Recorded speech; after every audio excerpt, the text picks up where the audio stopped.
If you're a consumer brand that only knows how much you'd pay to acquire a customer, but doesn't know how much you'd pay to retain one, you might be in trouble, because your highest value customers are the ones you need to keep.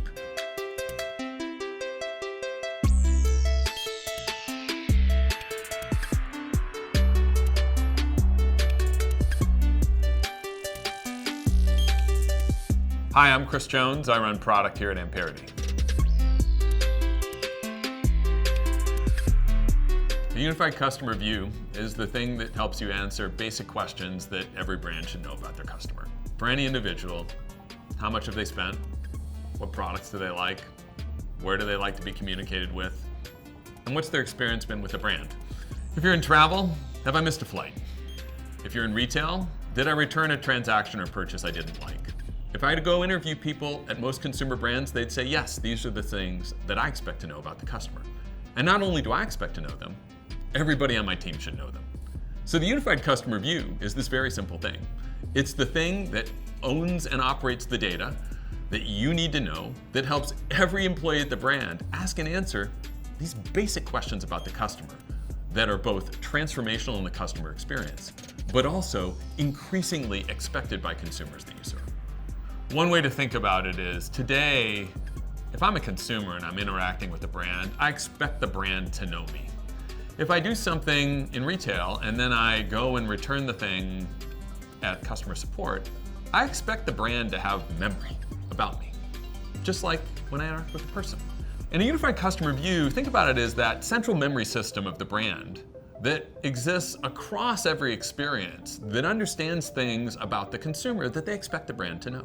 And then, just like the center of your brain, pushes it out to every touch point you have, whether it's marketing, customer support, or analytics, so that you're all working from the same understanding of the customer, and that together you can holistically serve them better.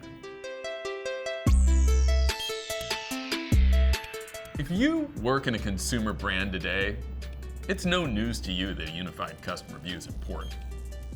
What's changed over the last several years is it's moved from important to critical.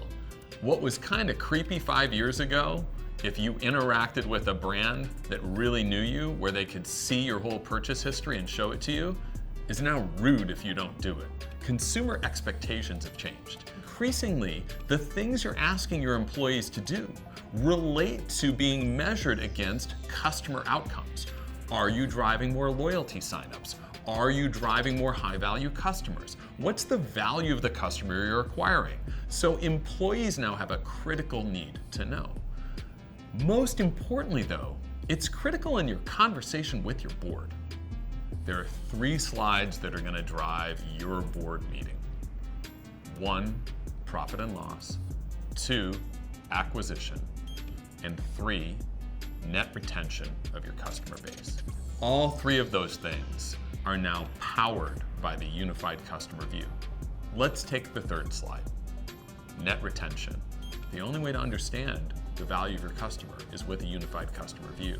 And the only way to measure how you're doing in driving people through that slide is to use that Unified Customer View. Now let's take the 2nd slide, acquisition.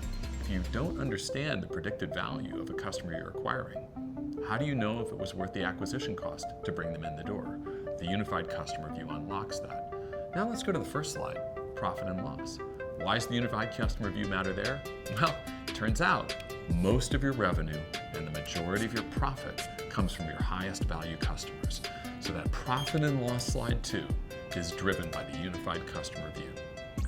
Fundamentally now, the Unified Customer View is critical, not just for your consumers, not just for your employees, but it is the underpinning of your conversation around the health of your business with your board and your shareholders.